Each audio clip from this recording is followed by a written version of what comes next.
Hello everyone, फिर से आपका स्वागत है। आज हम लोग सीखने जा रहे हैं इस वीडियो में ट्रांसलेशन, जो कि प्रेजेंट इंडेफिनिट टेंस का ही ट्रांसलेशन होगा। लेकिन इससे पहले भी प्रेजेंट इंडेफिनिट टेंस में कुछ ट्रांसलेशन बता दिया गया है। ट्रांसलेशन सीरीज में प्रेजेंट इंडेफिनिट टेंस का ट्रांसलेशन सीख रहे हैं हम लोग, वो कैसे हम लोग बनाते हैं, ठीक है, कैसे लिखते हैं, कैसे बोलते हैं। तो अब बात यह है कि प्रेजेंट इंडेफिनिट टेंस में तो आपको लग रहा है कि हो गया, हुआ नहीं है अभी कंप्लीट। आज ये इस वीडियो में पूरा प्रेजेंट इंडेफिनिट को कवर कर दिया जाएगा।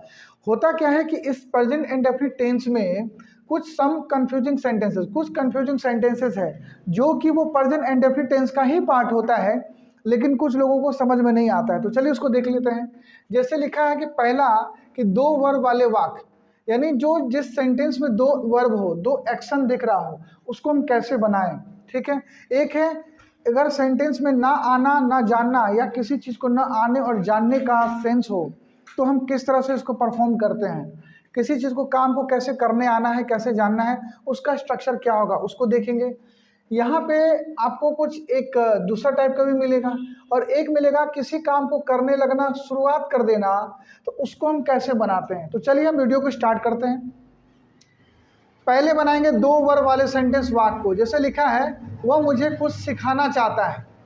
देखिए, अगर आप देखें तो सिखाना चाहता है तो यानी किसी चीज़ को, रूटीन, हर हैबिट को बताता है इंग्लिश मीडियम के हिसाब से। हिंदी मीडियम में देखें तो ता है, तिये लगा हुआ है, आप देख सकते हैं। तो एक तो चाहने में लगा हुआ है, चाहना हमारा एक वर्ब है, दूसरा सिखाना एक वर्ब है। दो वर्ब को बता रहे हैं यहाँ पे। तो सवाल यह है कि जो दो वर्ब को बताएं तो उसको हम कैसे उसको परफॉर्म करें। तो है तो पॉजिटिव सेंटेंस है, अफर्मेटिव सेंटेंस है, सब्जेक्ट वही उठाएंगे वह। अब हम किस वर्ब को पहले लें। आपको पता है कि, आपको पिछला वीडियो आपने देखा होगा तो पता है कि उसमें सब्जेक्ट के बाद V1 V5 का ऑब्जेक्ट लिखते हैं। तो हम पहले V1 या V5 लिखेंगे, लेकिन कौन सा लिखेंगे, सिखाने को कि चाहने को। तो ऐसे केस में आप दो तरीका समझिए। पहला बात कि जो वर्ब सबसे लास्ट में हो उसको हम पहले लिखते हैं, दूसरा वर्ब उसके बाद में लिखते हैं। लेकिन दूसरा वर्ब जब लिखेंगे तो टू के साथ V1 दे देंगे। क्या ले देंगे, टू के साथ V1 लगा देंगे। ठीक है, दूसरा फॉर्मूला यह है कि वह मुझे कुछ सिखाना चाहता, तो पहला काम वो क्या करना चाहेगा, पहले वो चाहेगा तब ना सिखाएगा। पहले वो चाहता है, बोले कि मैं तुम्हें कुछ, वह मुझे कुछ सिखाना चाहता है, तो आप पहले चाहेंगे तब तो सिखाएंगे। तो कौन सा एक्शन होगा, पहले चाहने का तब सिखाने का। तो दो तरीका हो गया। तो चलिए हम पहले इसका अंग्रेजी बाद में करते हैं, उल्टा चलते हैं। तो सब्जेक्ट है वह, तो ही। चाहना को वांट बोलते हैं तो V5 लगेगा, क्योंकि इसको आपके अकॉर्डिंग पता है। दूसरे वर्ब के लिए हम क्या लगाते हैं, टू के साथ V1। ये हमारा क्लियर हो गया। और उसको ऑब्जेक्ट में आ रहा है मुझे, तो मी, और कुछ का क्या होता है अंग्रेजी, समथिंग। ये बन गया he wants to teach me something. वो मुझे कुछ सिखाना चाहता है, he wants to teach me something. मैं तुम्हें कुछ बताना चाहता हूँ, I want to tell you something. Clear है ना। सॉरी। तुम मरना क्यों चाहते हो, इंटरोगेटिव सेंटेंस है। तो चाहना और मरना दो काम है, दो वर्ब है। तो पहले चाहने का अंग्रेजी, इंटरोगेटिव सेंटेंस WH वर्ड पहले आएगा, हो गया वाई, क्यों। ठीक है, उसका हम डू डज परफॉर्म करते हैं, यानी आपको पता है यूज सब्जेक्ट है तो डू लगेगा आपको। उसका फिर सब्जेक्ट आता है, आपको स्ट्रक्चर पता होना चाहिए, नहीं है तो आप रटिए यू। उसके बाद हम आते हैं चाहने का अंग्रेजी, वांट, जो पहले आएगा लास्ट वाला वो पहले, और दूसरा जो वर्ब आने वाला है उसका, यानी आने वाला है तो वो उसके साथ टू के साथ V1। तो बन गया ये why do you want to die. तो मरना क्यों चाहते हैं, why do you want to die.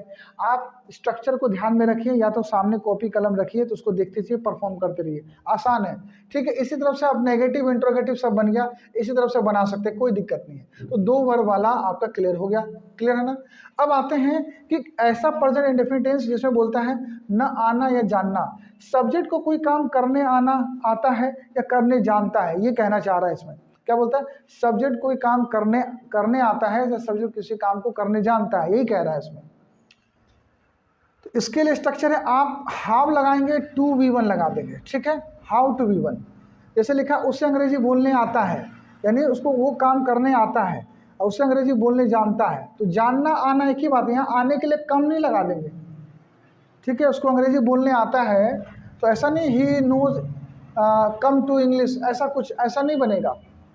Affirmative sentence है, सब्जेक्ट है वह, तो ही या उसे। अब बोलने आना, आना या जानने को क्या बोलते हैं, नो। तो थर्ड पर्सन सिंगुलर नंबर, इसलिए क्या लगा, नोज V5। उसके बाद है क्या करना है, उसके बाद बोलने आना, तो बोलना ना आना उसमें हम पहले लगाएंगे हाउ टू। टेंस कोई भाई में हाउ टू लगाएंगे, और क्या आता है बोलने, तो उसका स्पीक। टू क्या आता है आपको मालूम है कि वर्ब का फर्स्ट फॉर्म, तो he knows how to speak English, ये ठीक है। अगर आप ऐसे लिखते हैं he knows to speak English, ये गलत हो जाएगा, ठीक है, ये सेंटेंस बिल्कुल गलत हो जाएगा। तुमको लिखने नहीं आता, नेगेटिव सेंटेंस है, तो नेगेटिव है, सब्जेक्ट है यू, तो लिख देंगे तुमको, या तुमको लिखने नहीं आता, लिखने जानता, बात तो एक ही है यू। नेगेटिव है तो डू नॉट, या इसको हम डोंट लिख सकते हैं, लिख सकते हैं। पहले आना जानने को नो, यहाँ तक तो पहुँच गए। उसके बाद राइट डायरेक्ट नहीं, हाउ टू करके, हाउ टू क्या क्या करने आता उसको लिखना, तो राइट। क्लियर है ना, बन गया, ईजी है, बहुत छोटा छोटा। अब ध्यान से देखिए इसको, मैं स्कूल जाया करता हूँ या मैं स्कूल जाता हूँ, बात एक ही है। तो इसको आप बनाते हैं, यानी रूटीन हैबिट को बताता है, ता है ती है, तो अफर्मेटिव सेंटेंस। आई क्या काम करता है, जाने का, गो टू स्कूल, ये ठीक है। लेकिन कई लोग सोचते हैं कि सर मैं स्कूल जाता था, मैं स्कूल जाया करता था, तो होता है I use to go to school, या I use to go, I use to work, I use to abuse, I use to smoke, ऐसा कुछ है ना। लेकिन नहीं, आई यूज टू स्मोक ऐसा नहीं। आप प्रेजेंट में जब लिखे तो यूज टू का इस्तेमाल ना करें, ये फॉर्मेशन गलत है, ठीक है, ये गलत है। आपको ऐसे निकला, सेंस वही निकल के आ रहा दोनों का, इसलिए ये सही हुआ। ध्यान से देखना, वीडियो स्किप नहीं करना है। स्टार्ट, अब हम एक चीज सीखने वाले हैं, इसका यूज। स्टार्ट प्लस V4 या V1, बिगिन के पास 2 प्लस V1 क्या मतलब देता है। अगर सेंटेंस अगर सब्जेक्ट किसी काम को करने लगता है या करना शुरू कर देता है प्रेजेंट टाइम में, तो मेरा स्ट्रक्चर है, यानी हमारा स्ट्रक्चर क्या होना चाहिए, स्टार्ट के साथ। अब स्टार्ट एक मेन वर्ब है, जो start, started, started, starting, starts ऐसा आता है। बिगिन भी वर्ब है, तो बिगिन, बिगन, बिगन, बिगिनिंग और बिगिन्स, ऐसा जानते हैं। वर्ब फॉर्म आपको बिल्कुल रट लेना है, ये समझना पड़ेगा, इसका मीनिंग भी, ठीक। तो ये हम वर्ब का यूज करने वाले हैं। स्टार्ट के साथ करेंगे V4 या V1 का यूज कर सकते हैं। बिगिन के साथ हम 2 के साथ V1 लगाएंगे, ठीक। तो अब सवाल ये है कि अब जैसे सवाल पे देखें हम, वो हंसने लगता है या वो हंसना शुरू कर देता है, बात तो एक ही है। वो हंसने लगता है, वो हंसना शुरू कर देता है, तो बोलते हैं ना, जैसे मैं कुछ बोलता हूँ वो हंसने लगता है, वो हंसना शुरू कर देता है, तो एक ही बात है। तो सब्जेक्ट है वह, तो ही क्या करते हैं, कोई काम करने लगना, तो स्टार्ट हमारा वर्ब है, थर्ड पर्सन सिंगुलर नंबर, इसलिए एस लगा, उसका हम V4 लगा सकते हैं। V4 लगाना स्टार्ट के बाद, ज़्यादातर केस में देखा गया स्टार्ट का V4 लगाते हैं। आप चाहे तो स्टार्ट के बाद 2 प्लस V1 लगा सकते हैं, टू लाभ भी लिख सकते हैं। ये अब बोलेंगे कि ये तो मैंने नहीं देखा है कि सर स्टार्ट का तो V4 ही लगता है, बहुत लोगों को डाउट्स होगा। लेकिन आपको बता दिया गया कि न्यूज़पेपर वगैरह में या बहुत सारे बुक में आपको स्टार्ट के बाद 2 भी V1 लगा है। स्टार्ट के बाद आप V4 लगाएं या 2 प्लस V1 भी लगा सकते हैं, ठीक ना, दोनों लगा सकते हैं। अगर हम बिगिन से बनाते हैं तो ही बिगिन्स, तो सब्जेक्ट है ही, स्टार्ट की जगह बिगिन आ जाएगा, बिगिन थर्ड पर्सन सिंगुलर में लगाएंगे तो ही के साथ तो बिगिन्स बन जाएगा, और 2 लाभ। इसके साथ आप क्या V4 लगा सकते हैं, नहीं, V4 नहीं लगा सकते कि ही बिगिन्स टू लाफिंग, तो गलत हो जाएगा। लेकिन इसमें दोनों कर सकते हैं, ये दोनों ही फॉर्मेशन सही है, ठीक। लेकिन इसके साथ ING नहीं।